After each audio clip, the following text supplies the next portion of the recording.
Good morning, or depending on when you're watching this, good afternoon, good evening, or good night. My name is Ross, and as always told, out of PTCGRadio. So today, I am showing you what I believe to be the rarest Pokemon card ever. No, it's not pre-release Raichu. Although, to be fair, this, not unlike pre-release Raichu, is not actually believed to exist by everybody. It is, in fact, a Blastoise test print, a version of Blastoise made by Wizards of the Coast before the game was ever actually made, as a, hey, how would we go about making Pokemon cards kind of thing. Now, a little bit of a history lesson for those that might be a little bit newer. As it stands at the moment, the Pokemon trading card game is made by the Pokemon Company. And outside of Japan, the Pokemon Company International. These are subsidiaries of Nintendo. But that was not always the case. Now, Wizards of the Coast, they are the largest tabletop gaming company in the world. They are famous for, well, Dungeons and Dragons and Magic the Gathering. So, let's say they kind of know what they're doing with this stuff. I think it's a fair point to make. Well, they used to make the Pokemon trading card game. The base set launched in Japan in October 1996. Didn't actually come out in English till January 1999. And it was made by Wizards of the Coast. Now, this remained the deal right up until Skyridge. Now, Skyridge was the last of what we call the e-reader series, was released in Japanese in late 2002, August and October, and it came out in English in May 2003, so we're basically talking just over 4 years. And then when EX Ruby and Sapphire launched in June 2003, or January 2003 in Japan, the license for making the game had been taken back by Nintendo from Wizards of the Coast. But for the first 4 years of the game was made by Wizards of the Coast, not by the Pokemon Company.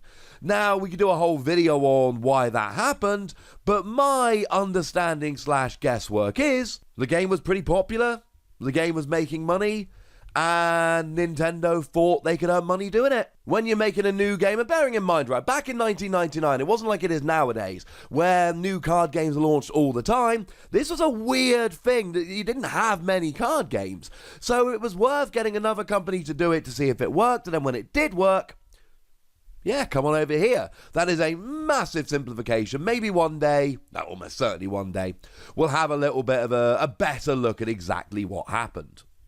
Now, of course, Wizards of the Coast, as I've told you, made Magic the Gathering, so when they're doing prototypes for cards, it makes perfect sense that they would go ahead and essentially make some Pokemon cards.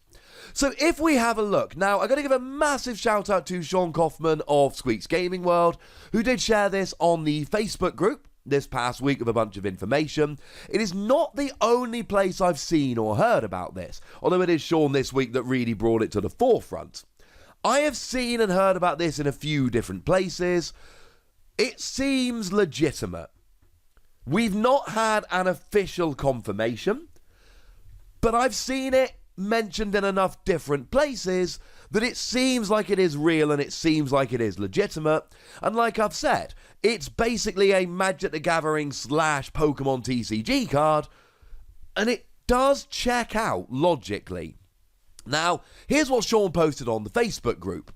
He said that his source is Chris Nitt, the lead typesetter for Wizards of the Coast back in the day, had apparently given Sean permission to post the images, which does include a Blastoise card. Now, he also provided the info that when the typesetting of the card was being tested, the damage was initially set low.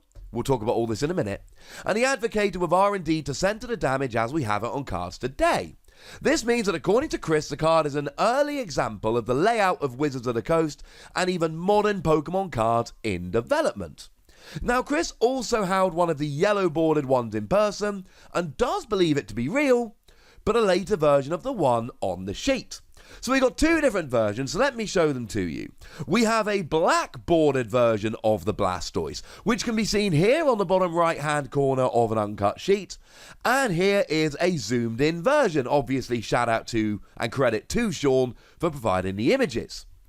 But we also have an image of one with a yellow border. Now, obviously, Magic the Gathering cards have black borders, Pokemon cards have yellow borders, so this would be a later version of it, after Wizards of the Coast decided to change the borders to yellow. Now, both versions of the card have Magic the Gathering card backs, and that makes perfect sense to me. If you're designing these cards, what you're really doing is showing how they look like, showing the layout, having a run around. You're not trying to figure out exactly how they're going to look when they're printed and put into booster packs. The back can be done later. You don't need to worry about the back until you've actually got the cards. The backs are going to be the same for all of them. The priority is actually making the card. So it makes perfect sense to me. And similarly, you would do a test run of a bunch of cards and you just whack a Blastoise on the corner along with the rest of them. This all logically checks out to me. Wizards of the Coast would have been designing Pokemon cards because they launched the game. They would have been doing prototypes, and they would have been doing them as Magic cards with Pokemon pictures on, at least in the early days, because otherwise you're wasting a huge amount of resources for something that is essentially a prototype, which is why the first one ends up with a black border, why they all end up with Magic backs rather than Pokemon backs. Now, there is actually currently going on a German eBay auction listing the card for $47,500. That is a huge amount of money for a Pokemon card. Now, as for the German eBay auction, all I can tell you is, if it is real and legit, buying this card will only ever go up in value. I cannot tell you for certain whether it is or is not real. It seems to be, though it does confuse me why it's on German eBay but listed in English. That is kind of confusing to me. But if it's real, ho ho ho, this is gigantic. Now, the other thing we need to do in this video is really take a look at the card close up and see what is actually different between this Blastoise and the Blastoise we finally got in the base set. And the answer is there are a lot of subtle little differences. And I suppose some that are not quite so subtle. And I'm just going to be straight up honest with you here. I'm going to point out all the ones that I've seen. It may well be that there are other differences that I've not actually noticed. So if you spot any that I haven't seen, chuck them down in the comment section. Because even if no one else is, I will be very, very interested to have a little bit of a look at all the differences. So if we start off from the top left then, it says level 2 rather than stage 2. Of course, that makes perfect sense given that they probably weren't 100% zoned into the language of Pokemon. It also says stack this card on the monster card rather than put Blastoise on the stage 1 card.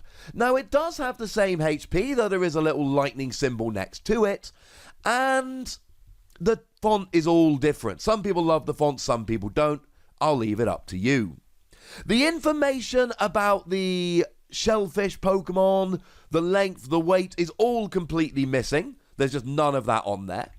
And where it says Pokemon power, it instead reads special powers, which is a lovely little nugget. Now, the wording is a little bit different, but it still says the same thing.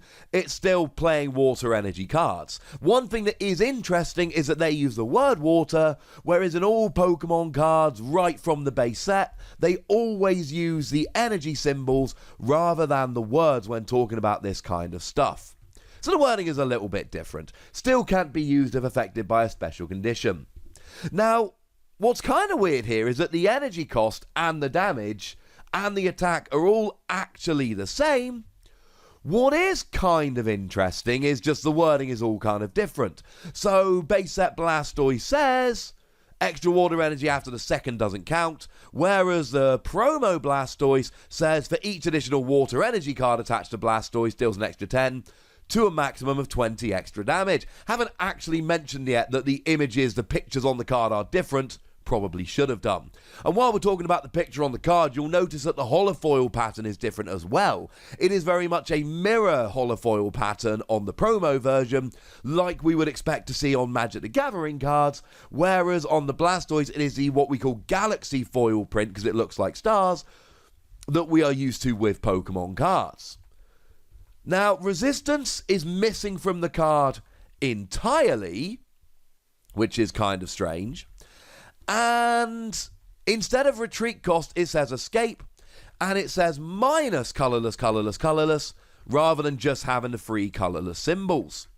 Now, you'll notice that there are actually stats on the card. They are just at the bottom in the flavor text box, except they're completely wrong. 2 foot tall, 100 pound? No.